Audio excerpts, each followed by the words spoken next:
The legend of the white snake is a story of love, magic, and sorrow that has been handed down through the ages, set in the ancient Chinese mountains, shrouded in mist, where clouds cling to the summits and rivers course through the country like veins. A white snake, a monster of tremendous magical power, is introduced to the story at the outset.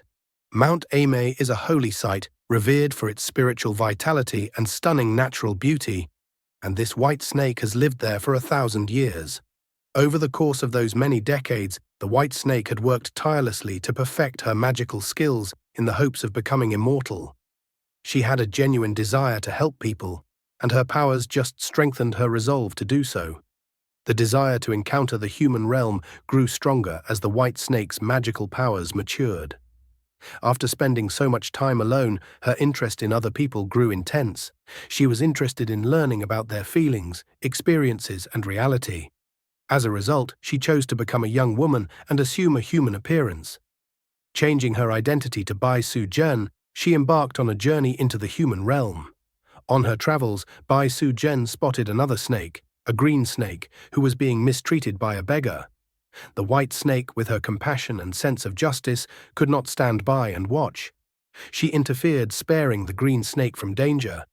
The green snake, who was younger and less powerful than Bai Suzhen, was extremely appreciative. She asked to accompany Bai Suzhen, pledging to serve her with loyalty. Bai Suzhen agreed, and the green snake transformed into a woman as well, receiving the name Xiao Qing. The two became intimate mates, their bond growing stronger with each passing day. Together, Bai Suzhen and Xiao Qing proceeded to the city of Hangzhou, a site famed for its beauty, notably West Lake, which was thought to be a shard of heaven fallen to earth. They marveled at the peaceful rivers, the lovely willows, and the active city life. It was during the Qingming festival, a time when people honored their ancestors and celebrated the arrival of spring, when Bai Suzhen's destiny took a crucial turn. As they went near West Lake, Bai Suzhen's eyes met those of a young herbalist called Xu Xian. He was a sweet and kind-hearted man, noted for his skill in medicine and his unassuming attitude. Their encounter was no accident. It was as if the strings of fate had tugged them together. Xu Xian was immediately taken by Bai Suzhen's beauty, but it was her warmth and kindness that truly enchanted him.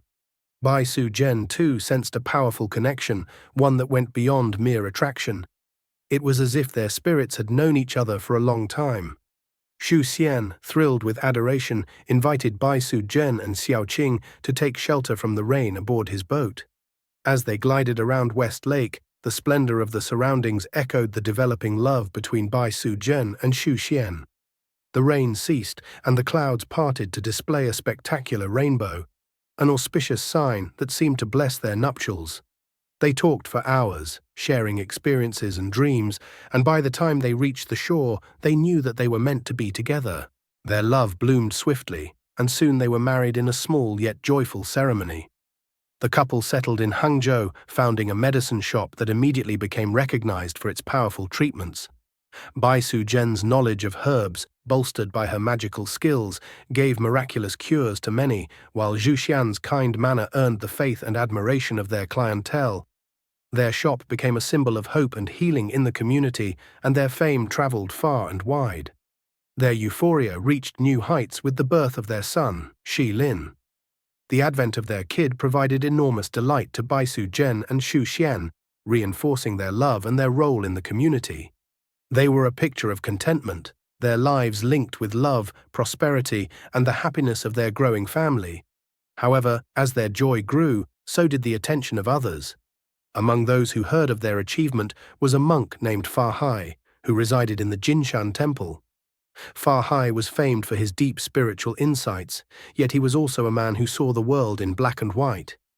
He believed that anything that was not fully human was a threat to the natural order. When he learned of Bai Suzhen's extraordinary healing talents, he got skeptical, thinking that there was something abnormal about her. Fa Hai's doubts intensified as he learnt more about Bai Suzhen and Xu Xian. He was persuaded that Bai Suzhen was a demon, a creature of darkness masquerading as a human. He viewed it as his duty to expose her and save Xu Xian from what he perceived to be a perilous union. Fa Hai began to design a plan to uncover Bai Suzhen's true nature. feeling that he was acting in the name of morality. One day, Fa Hai entered Xu Xian's shop under the guise of seeking therapy. As he spoke with Xu Xian, he gradually seeded seeds of doubt in his mind, asking whether he truly knew everything about his wife. Xu Xian, believing and completely in love, ignored these insinuations, sure in Bai Suzhen's goodness. However, Fa Hai was not deterred. He realized that he needed a more direct way to disclose the facts. The opportunity came during the Dragon Boat Festival, a period when it was usual to consume realgar wine to fight off evil spirits. Fa Hai knew that realgar, a strong chemical, would force a shapeshifter like Bai Suzhen to reveal her true form. He offered Xu Xian a bottle of the wine, proposing that he enjoy it with his wife at the festival. Unaware of Fa Hai's genuine motives, Xu Xian brought the wine home. Bai Suzhen, knowing the danger realgar posed to her, attempted to avoid drinking it.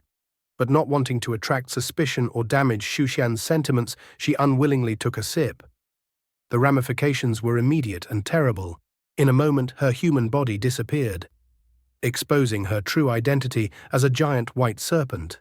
The sight was too much for Xu Xian to endure. The shock of seeing his beloved wife as a snake forced him to collapse, his heart unable to endure the news. Xu Xian went into a death-like state, his life dangling by a thread.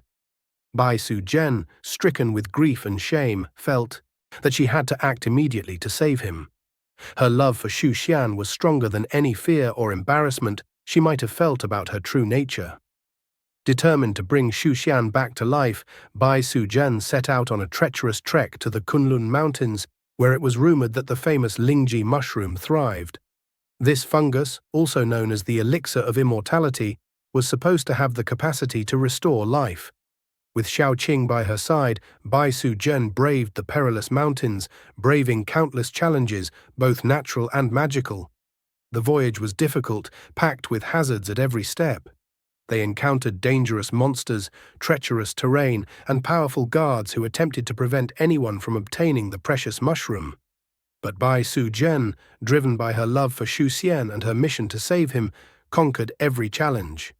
Her talents, refined over millennia, helped her to beat the guards and claim the Lingji mushroom. With the rare mushroom in hand, Bai Suzhen returned to Hangzhou, her heart brimming with optimism. She carefully created a concoction and administered it to Xu Xian, praying for his revival. Slowly, Xu Xian began to stir, life returning to his body. When he eventually opened his eyes, he saw Bai Suzhen by his side, her eyes overflowing with tears of relief and affection. Their reunion was bittersweet. Xu Xian, though pleased to be alive and reunited with his wife, was troubled by the memories of her true form. But when he peered into Bai Suzhen's eyes, he knew that her love for him was genuine, transcending her appearance. He accepted her for who she was, recognizing that love was not about physical form, but the connection between their spirits. For a time they lived in peace, their love stronger than ever. But Fa Hai, incensed by Bai Suzhen's resistance and determined to end what he considered as an unnatural union, was not finished. He believed that Bai Suzhen's genuine nature made her a danger to Xu Xian and the world. He resolved to destroy her, certain that he was executing a holy duty. Fa Hai enticed Xu Xian to Jinshan Temple, assuring him that it was a place of shelter. Once inside, he trapped Xu Xian, preventing him from leaving. When Bai Suzhen learned about this, she was saddened. She pleaded with Fa Hai to release her husband, but the monk refused, stating that she was a demon who needed to be vanquished. Desperate to save Xu Xian, Bai Suzhen and Xiaoqing launched an assault on the temple. They summoned the forces of nature, causing the rivers to surge and the skies to darken. A massive flood threatened to overwhelm the temple, and the conflict between Bai Suzhen and Fa Hai reached epic dimensions. But despite her enormous might, Bai Suzhen was ultimately crushed by Fa Hai's spiritual might. Bai Suzhen was seized and imprisoned beneath the Leifeng Pagoda, a place of enormous spiritual strength that served as her eternal captivity. Xiaoqing, hurt and devastated, manages to escape, vowing to return and release her sister one day. Xu Xian, confined in the Eto temple and unknowing of the events that had transpired, was left to lament the loss of his wife, believing her to be gone forever.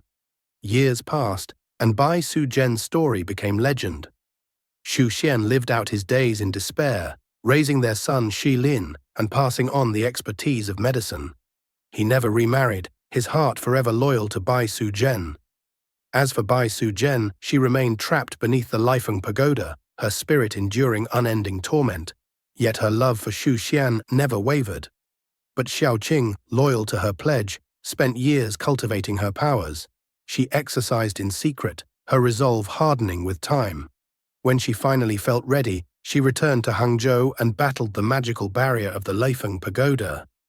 With all her might and devotion, Xiaoqing destroyed the barrier, liberating Bai Suzhen from her centuries-long confinement.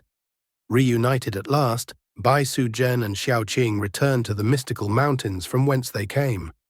Though Xu Xian had long died away, Bai Suzhen found peace in knowing that their love had crossed life and death. She and Xiaoqing would continue to watch over the globe from the shadows, their story a reminder of the power of love, the sorrow of sacrifice, and the enduring fortitude of the human spirit. The legend of the white snake survives as a strong tale, heard and retold through centuries. It is a story that speaks to the intricacies of love, the moral issues we confront, and the borders we are ready to cross for people we hold dear. Even today, as people stroll the shores of West Lake, they are reminded of the legend, a narrative of a love that challenged the skies and a spirit that could not be broken.